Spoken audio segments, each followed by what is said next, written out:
Here I am, back in the frigid north. Don't care for this at all. It's the Lincoln. Y'all haven't even seen the Lincoln yet. Not really done any videos on it. This thing was mint condition when I got it just over a year ago.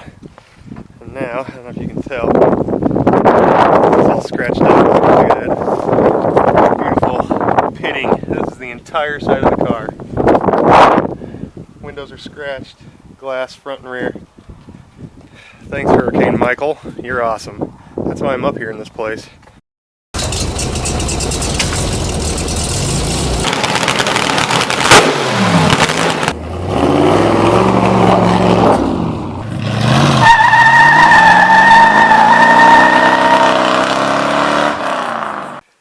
Well, here is the basis of this video. So once again, Dodge Charger video. I know I hadn't done one in a while, but y'all seem to like them. This is O2 sensor. And check engine light came on. I'm not going to turn it on for you because y'all know what a check engine light looks like.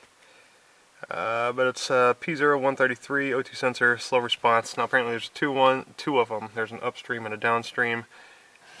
It's a Bank 1 O2 sensor. Electrical circuit, okay. So I'm going to go ahead and I got the part from AutoZone, I'll show you that.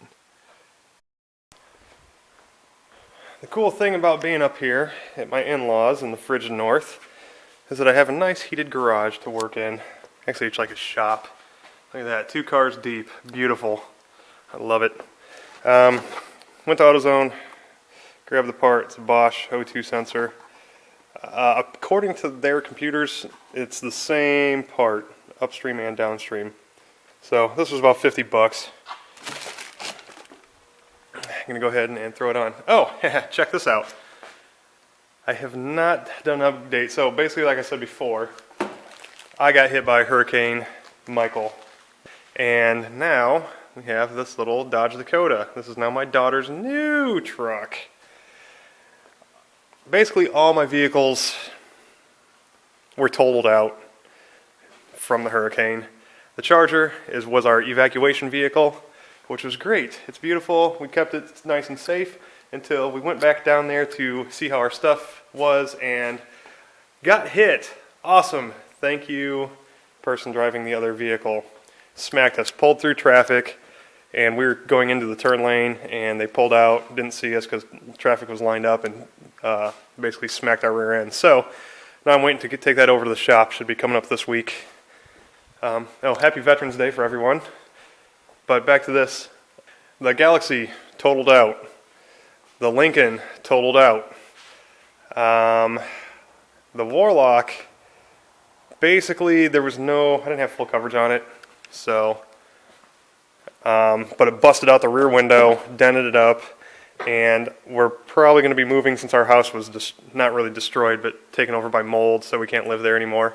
We're going to be being moved for my job. But anyway, we came up north, and my daughter needs a truck since she's getting her license, and so I picked up this little 93 Dodge Dakota, 127,000 miles. It's really clean, extended cab. It's missing, but it's supposed to be. It is a 4x4, but it is frigid north, so it's got rust. But overall, it's a clean truck. It runs really well. It's got the V6 in it. This is her new vehicle while she's up here. I paid 500 bucks for it. I think it was a good score. I put a new tailpipe on it, and then I fixed the alignment, and I put new tires on the front. So altogether, I've got about $1,000 in it, and it's a good running little truck for her. It's an automatic, and she likes it. Cool. I mean, it's not the Warlock, I understand, but she was a little upset about that because that will not be coming with us. All right, back to the O2 sensor.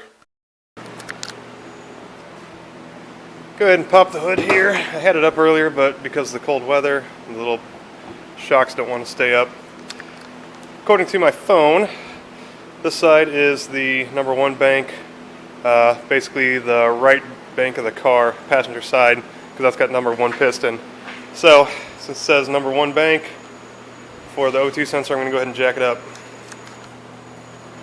Alright, I hope y'all can hear this over the heater going.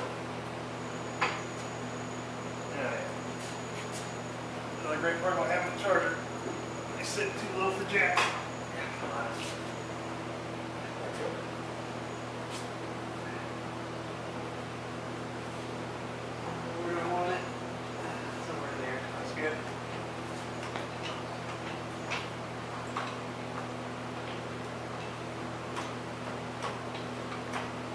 I would put it on ramps for safety. However, this floor is too slick and the ramps just slide. So, and the car sits so low, as you realize from my transmission fluid and filter video, that you gotta put boards underneath it to get it up on the ramps. Pain in the butt. Alright, I'll get it all jacked up, you don't need to watch that. My father-in-law has no jack stands. That's what I came up with. If you're very worried about your health and well-being, and all you have is a floor jack, I'll usually stick a board across there sideways. So if for some reason the hydraulics do give out, it'll still kind of hold itself up, at least long enough for you to scramble out from underneath. And I threw some other crap under there too, just to hold it. I've never actually had a jack come down on me, thank goodness. And I don't plan on getting killed by anything the first time it happens. So if you look down from from the top side here, you can see, there's what I'm going after right there. And so this is the up channel, no, not up channel, whatever the hell it's called. Anyway, there's both of them right there. There's one down on the extension tube of some sort, and then this one right here just past the collector. So they both appear to be exactly the same, exact same size and everything. So I'm going to be changing out this one. I put a little penetrating oil on there just because I know they're kind of a pain in the butt, and I don't really have proper tools, the actual sockets and things for taking this out. So hopefully I can do it with a wrench. If not, I'm going to be modifying a socket. Boy, that's really blurry. Alright. Okay, well, I am down underneath. This is the upper, once again, this is the upper O2 sensor. Here's the lower one right here above my head, which would be super easy to get to. So I guess in the future, if I need to change that one's the easier one. Might as well go for the harder one. So I tried to get this plug right there from up top, and just because of the angle of it and trying to get your wrist down in there, I can get a hold of it. I just can't get the right angle in order to pop the clip off. So, oh, this flashlight's magnetic. It's beautiful. I can stick it to my wrench. Sweet. Okay. I'm gonna reach up here and just connect that plug. That's gonna be fun. That's where I need a GoPro. Anybody who got a GoPro that want to donate? That'd be awesome. Come on. Alright. That's off. Sweet. Looks like the same plug. Okay, now for the fun part. I don't have a socket. Actually, I do have a socket that fits this O2 sensor, but if it comes down to it, I'll just clip the wire and just put the socket over it and get that one out, and then put the new one in with like an open-end wrench, because I don't even have an open-end wrench that fits it. Actually, not I don't have it. My father-in-law does not have one. So guess what? Adjustable wrench it is. This is not going to work, I can tell you right now, because there's no way. I have, actually, let me show you my gap here. I got a good maybe 6 inches gap. So I need my little forehead lamp. Alright, here goes nothing. Oh my god, no way. What?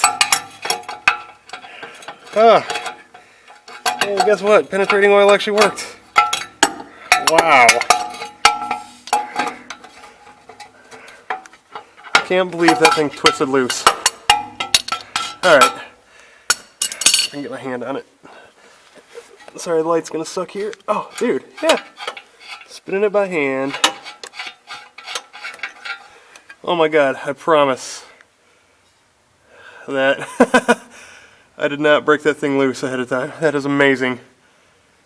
That is so cool. Well, thank goodness for gobs of anti-seize that the manufacturer put on here. Okay, yeah, it's all carboned up. It's time to go get the other one and get it ready. Okay, comparison time. The new one, which is black, has a longer wire on it. The old one has a plug that is blanco versus negro. And as you can see, the actual sensor itself is slightly different shaped, but threads are the same size. It looks, I don't know, maybe it's an optical illusion. You tell me if the old one looks a little bit girthier than the new one. Oh well. You know what, Bosch, I expected a little more from you. We'll see. It probably works just fine. So a little bit of anti-seize, copper stuff, and put that on the threads. Smear that around. Anywho, you know how that works. And then it'll be reinstall time. Okay, I just noticed something. Once again, you always want to compare the plugs. They look similar enough. However, as you can see, this one, the factory one, has these little notches kind of offset, and I was looking at this one, and these are all equal. But if you look, they're basically a universal fit, looks to be. So it's gapped out to match whatever you apply it to. Hopefully this works, so I don't want to have to be under here doing it again. So far it's a pretty easy job. Got the new sensor all installed. You're going to need every bit of this gap if you're putting this thing in with a wrench in order to tighten that sucker in. Like I said, I got it just one part of a spin out, and then it turned right out with my fingers. But in order to tighten it down, it's like a spark plug. It's got that little kind of metal gasket on there that kind of scrunches down, so you're not going to be able to get it hand tight and then just part of a turn.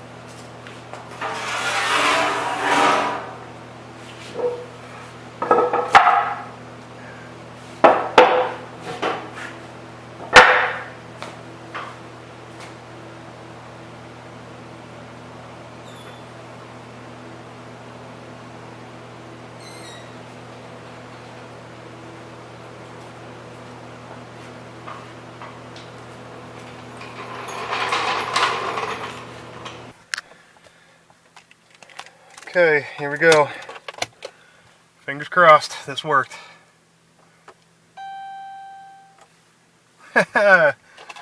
Really? It's right here.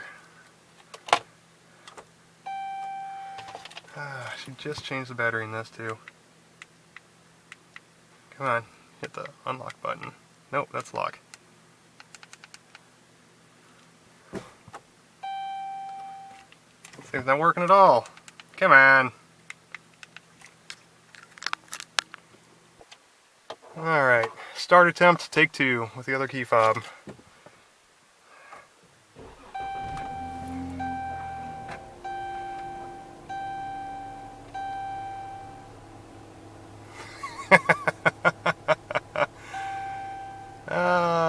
There's my stupid tire pressure sensor. So I did the one tire pressure sensor. I guess I need to do the other three because now those ones are all intermittent. And I still have a check engine light. Beautiful. Well, here I am in the shop. I'd like to say I'm sorry for right now. I don't have the charger here. Just the Lincoln and the Dakota. We ended up taking the charger into the shop today to drop it off so they can get the repairs made, finally. It's been like 3 weeks, and they finally said that it's good to bring it in and drop it off. As far as the check engine light, it did finally go off on its own. My wife and I took the car into town. She was saying that in order to reset the system, disconnect the battery for 30 seconds or something like that, and then hook it back up, and that resets the computer and it'll clear the codes. And then if there's still a code, it'll pop up. However, we drove into town. It was like a 15-minute drive, and the light went off by itself, and it has not come back on. So I'm going to say that the code is cleared, it cleared itself, all that good stuff. Other than that, that's pretty much it for this video. Changing out the O2 sensor, like I said, it worked, and I see there are two more on the other side of the pipe. So it's a, was it bank one? There's two of them. There's an upstream and downstream, and then on bank 2. I guess there's also an upstream and downstream on that one also. And get the code read, and it should tell you exactly which one it is. So that worked for me, even with it being a Bosch aftermarket one, not exactly matching the same one, or matching the original part. It did work, and stay tuned for more charger videos. As always, thanks for liking, commenting, and subscribing.